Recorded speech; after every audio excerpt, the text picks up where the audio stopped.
seated. Thank you very much. A lot of spirit in this room. A lot of spirit, for good reason.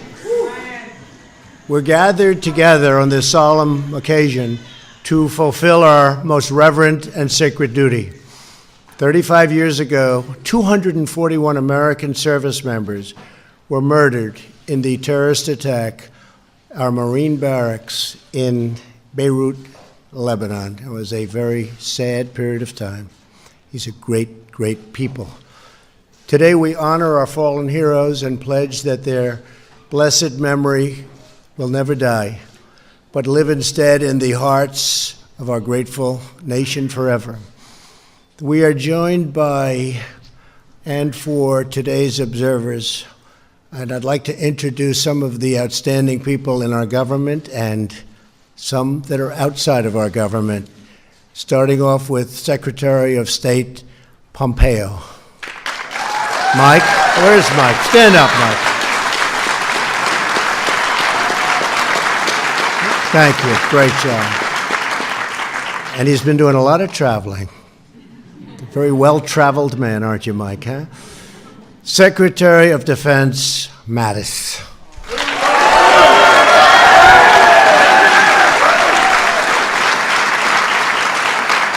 Secretary of the Navy, Richard Spencer. That's it. Thank you. Chairman of the Joint Chiefs of Staff, General Joseph Dunford. Hi, Joseph. Army Chief of Staff, General Mark Milley. Mark, thank you. Thank you, Mark. Commandant of the Marine Corps, General Robert Neller.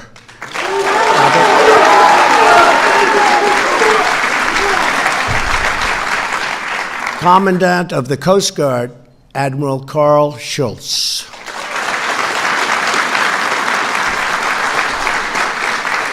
And Sergeant Major of the Marine Corps, Ronald Green. Ronald?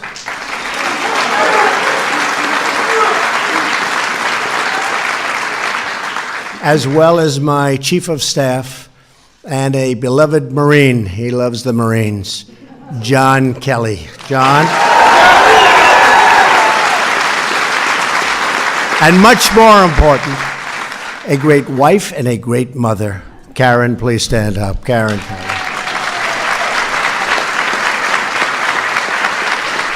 Great woman. Great man, great woman. Thank you very much. Thank you, everybody. And thanks to the French ambassador to the United States, Gerard Aurot, for being here. Gerard, where are you, Gerard? Thank you very much. Thank you very much. I just spoke to your president. I just spoke to President Macron, and he's doing well. He sends his regards.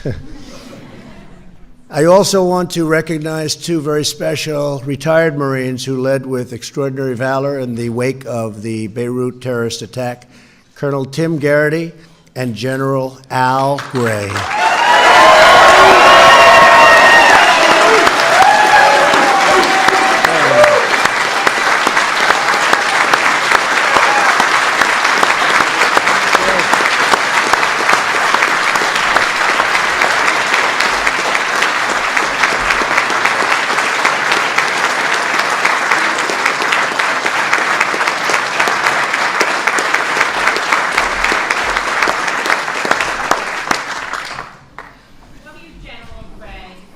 See that?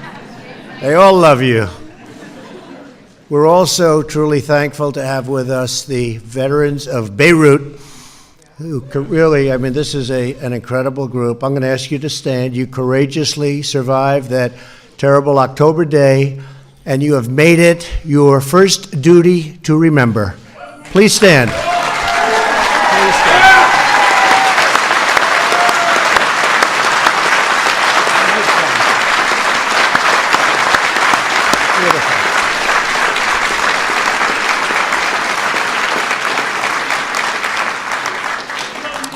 Such incredible spirit. I see hugging and kissing. I think it's fantastic. That's what love is, right? That's real love. That's the kind of love we like. That's beautiful. Thank you. Thank you. Great, great people. Most importantly, we're joined by the families of those who made the ultimate sacrifice for us. Please stand, please. Wow. Wow, that's great. That's really great. Thank you. Thank you all. Thank you. Thank you very much. That's great. Incredible. To every Gold Star family, today we pay tribute to the heroes you knew and loved. We grieve and mourn by your side, and we honor the immortal sacrifice of 241 heroes who gave their lives for our freedom. Thank you for being here very much. In 1983, roughly 1,800 Marines were in Beirut to keep the peace in a nation torn apart by civil war. Terrorists had bombed the U.S. Embassy earlier that year, killing 63 people, including 17 Americans. For the 300 Marines stationed at the Beirut airport, the morning of October 23rd arrived like any other. The Marines on guard stood there and at their posts. Others slept peacefully in their bunks until suddenly, and without warning, a truck driven by a terrorist crashed through the fences and barricades and into the lobby of the Marine barracks. At 6:22 a.m., the terrorist detonated the equivalent of 1,200 pounds, commonly known as 12,000 pounds. That's a lot, and it's terrible, of explosives, killing 3 American soldiers, 18 American sailors, and 220 United States Marines. That was a horrible moment. Minutes later, another truck bomb took the lives of 58 French paratroopers. It was the single deadliest day for the Marines since Iwo Jima. The attack was carried out by Hezbollah, which Iran was instrumental in founding a year earlier to advance its radical agenda and remain its main patron today. And we are doing a big number on Iran today, in case you haven't noticed.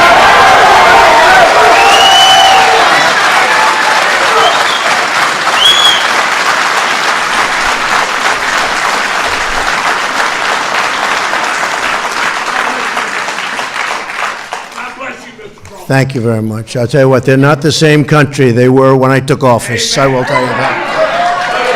They're rioting in their streets, their money's collapsed, their lives are a lot different, and they're not looking so much for the Mediterranean. And when I took office, they were looking for the Mediterranean. They were going to take over everything. Now they want to survive. Whole different deal, folks. It's a whole different deal. No terrorist group other than Al-Qaeda has more American blood on its hands.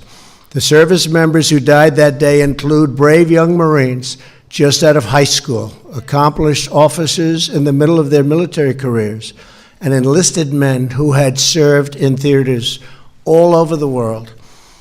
But they formed one united military family, defending their nation, serving their fellow Americans, and wearing their uniform with dignity and pride, such incredible pride. Each of these heroes died as they lived, as noble warriors. They were warriors whose hearts were filled with courage and whose souls were rich with love.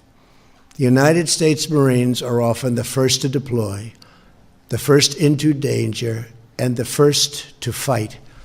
And on that morning, 35 years ago, they were among the very first to give their lives in the battle against radical Islamic terrorism, the battle that we are winning and we will win.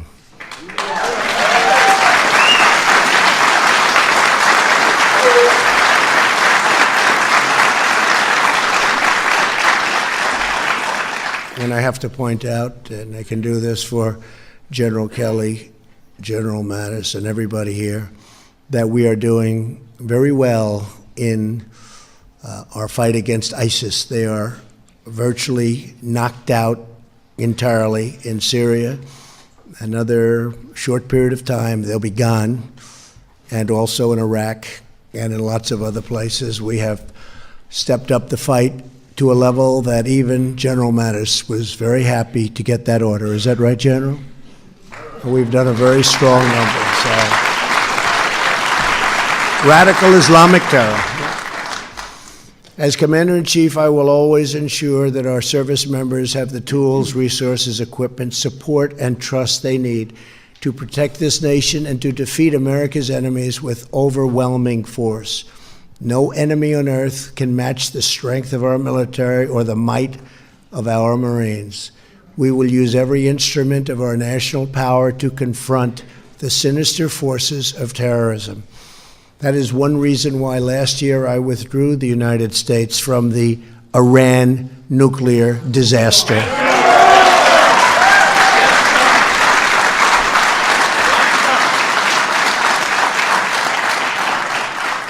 On November 5th, all U.S. sanctions against Iran lifted by the nuclear deal will be back in full force. Every sanction that we had on there originally, which would have, if they would have just left it a little bit longer, would have been so much easier than what we've been through over the last number of years. All they had to do is leave it the way it was.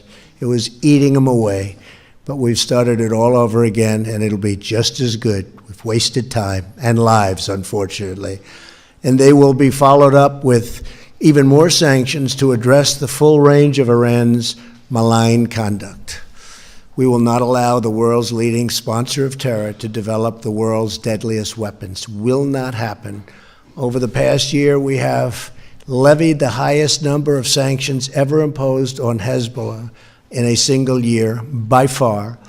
Just a few moments ago, I signed legislation imposing even more hard-hitting sanctions on Hezbollah to further starve them of their funds, and they are starving of funds.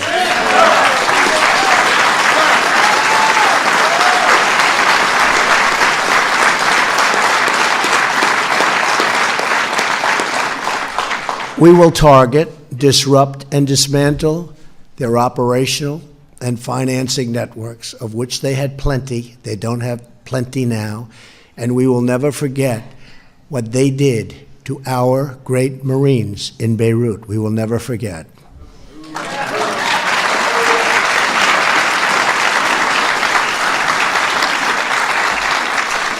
In the days after the attack, very brave General Al Gray traveled to more than 150 funerals of his beloved Marines who perished in the Beirut bombing. On one of those trips, he arrived at Maxwell Gunter Air Force Base in Montgomery, Alabama. There he joined the hour-long funeral procession to transport a fallen Marine to his final resting place in a small town near Auburn, Alabama. On that long drive, General Gray witnessed a sight that would stay with him forever. Throughout the entire journey, along both sides of the highway, for miles and miles of country road, as far as the eye could see, everyday citizens who came by the thousands were lined up to pay their highest respects. They were waving flags, holding their hands also over their hearts, and standing in silent salute to our great fallen Marine heroes. This outpouring of love and devotion was but a small measure of the eternal gratitude of our nation. In all of our history, no figure has ever lived with more grace and courage than the men and women who serve our country in uniform. They are God's blessing to us all. They are God's blessing.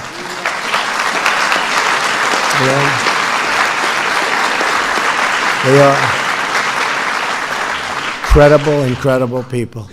Each of the Gold Star families here today carries on the remarkable legacy of their loved ones. You care for your families, you serve your communities, you support one another, you persevere, and you overcome, and I know you very well. You win.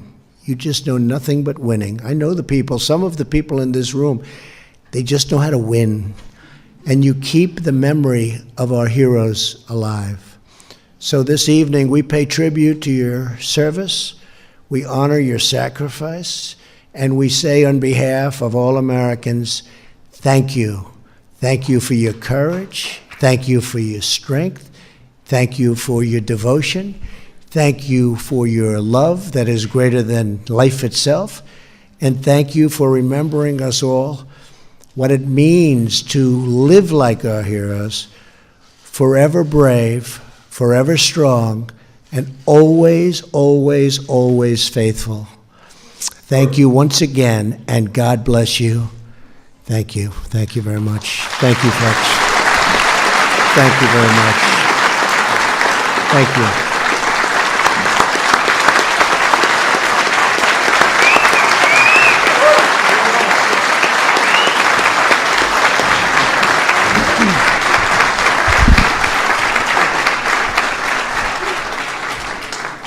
Well, Mr. President, thank you, our elected Commander-in-Chief, a man who loves his military, and it's so obvious here tonight, and you can see they love you back, Mr. President.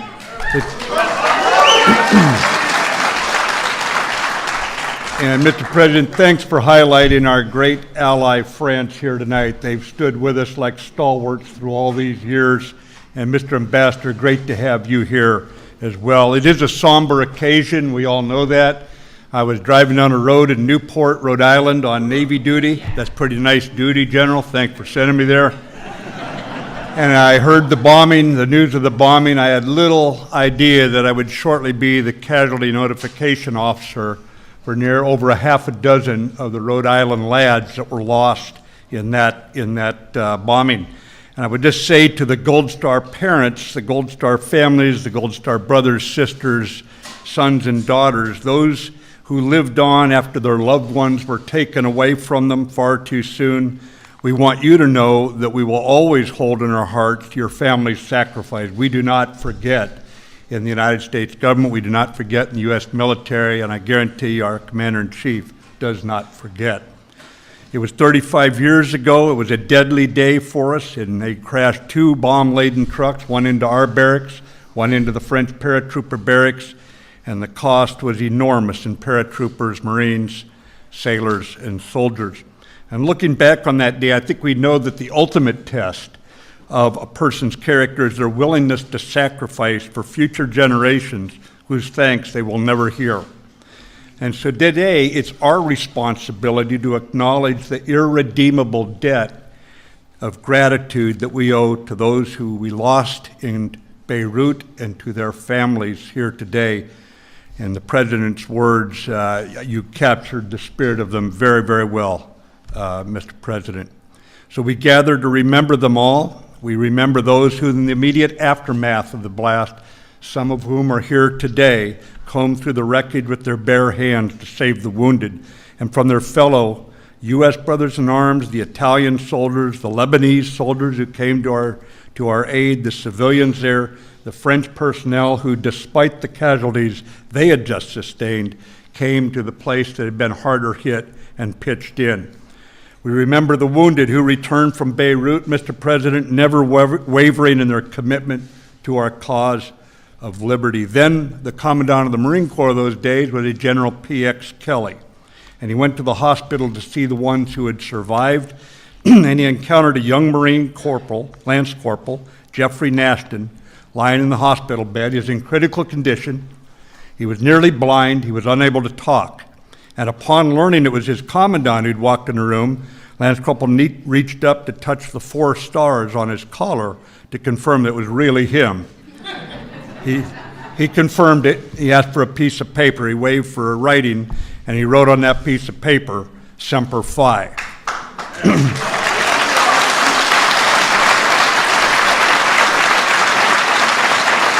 And Mr. President, General Kelly and I knew personally some of the Marines there that day, but we know all of those Marines' character, the character that was made clear in those 2 simple words that the Lance Corporal wrote down. And I saw the same character when I had to go with the most devastating news a family can hear in their living room as the casualty officer for more than a half dozen of those boys. And to those families of those who did not return home, whose memories we honor, your sons have lived on in our hearts and our minds, and we will not forget them.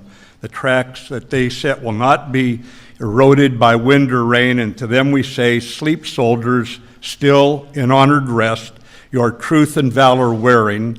The bravest are the tenderest, the loving are the daring.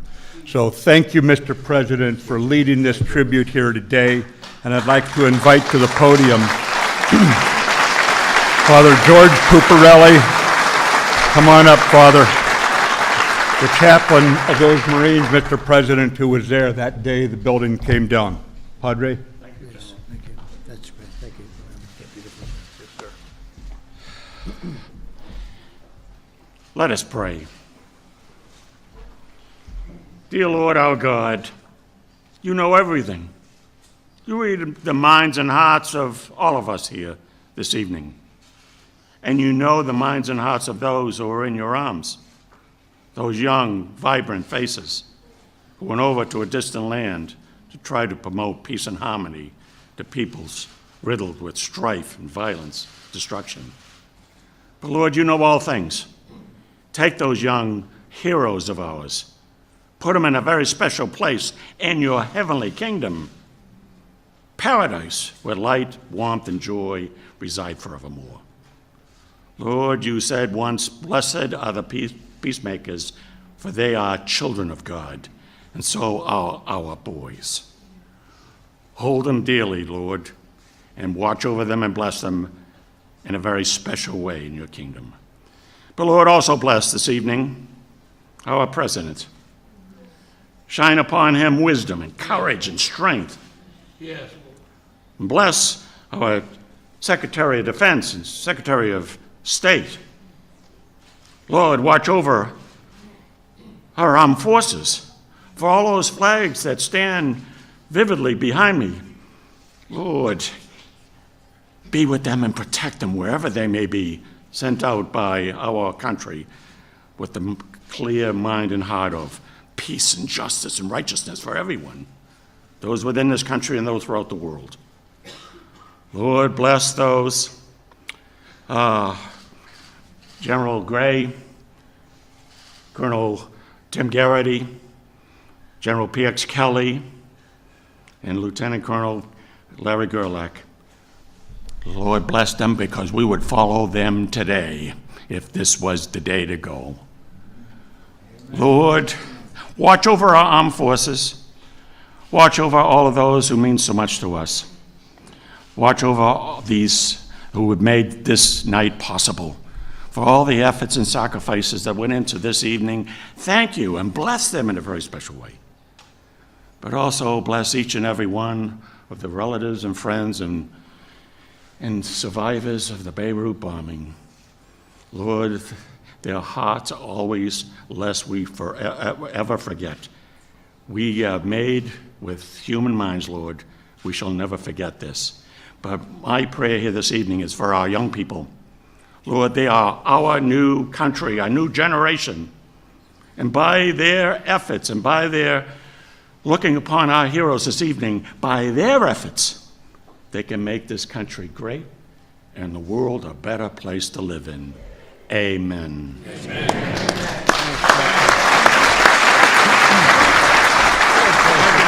Beautiful. Thank you. Thank you. I really appreciate it. Thank you very much. I'll follow you out now. Get out. He said it. I didn't say it. He said it. I just want to thank you. Just outstanding people, outstanding families. We love you all. Thank you very much. Thank you. Thank you. Thank you. Thank you.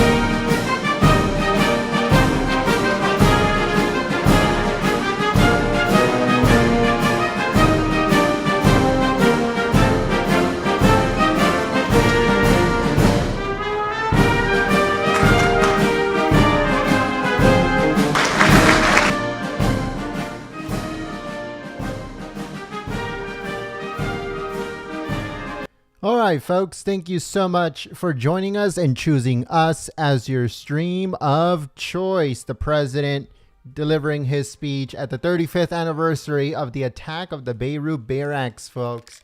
As you guys can see, everybody was there. Everybody was pumped. I love these type of speeches because, you know, they're always such high energy. The military, the folks, our heroes, our veterans, they're always so pumped. And I just love the energy that they bring in. And this is one of those speeches, like the ones that we do when he's delivering the Congressional Medal of Honor, or maybe he's talking at a place where there's a lot of military veterans and you know, active military guys and gals. They're always such high energy, and it just brings such good positive energy. So I love these speeches. But anyways, thank you so much for choosing us as your stream of choice. Thank you so much for joining us. If you are new to the channel, subscribe. We welcome you. Also click the notification bell. That way you get a heads up when we go live. I'm sorry, I turned it off. There's going to be a Trump rally tomorrow, so make sure you do not miss it live here at Golden State Times. I'll give you guys the updated schedule for the Trump rallies in just a second.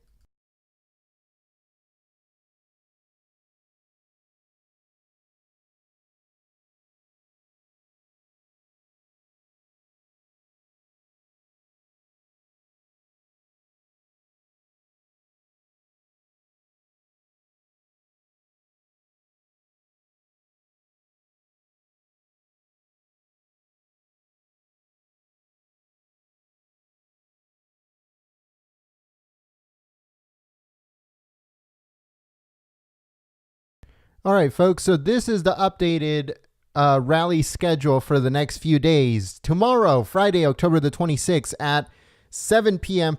Eastern, 4 p.m. Pacific, we're going to be in Charlotte, North Carolina. And then after that, we are going to be in Murfreesboro, Illinois on Saturday, October the 22nd, 2018 at 3:30 p.m. Pacific, 6:30 p.m. Eastern, again from Illinois.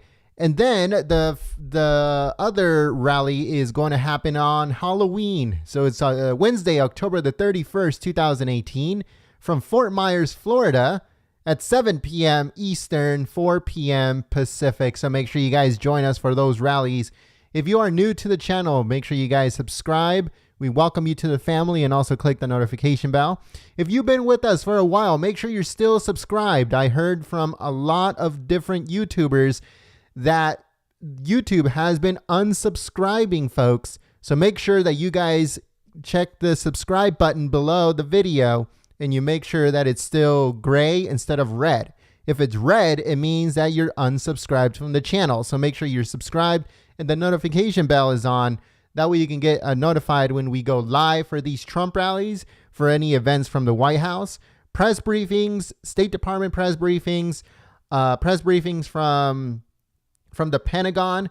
All that stuff is always streamed live here at Golden State Times. Thank you so much, folks. I hope you guys have a good rest of your day. We'll see you guys tomorrow for the rally in Charlotte, North Carolina at 4 p.m. Pacific, 7 p.m. Eastern, live here at Golden State Times. Thank you so much to the moderators for coming out, keeping the chat clean and enjoyable for everyone. I'll see you guys soon, folks. Peace.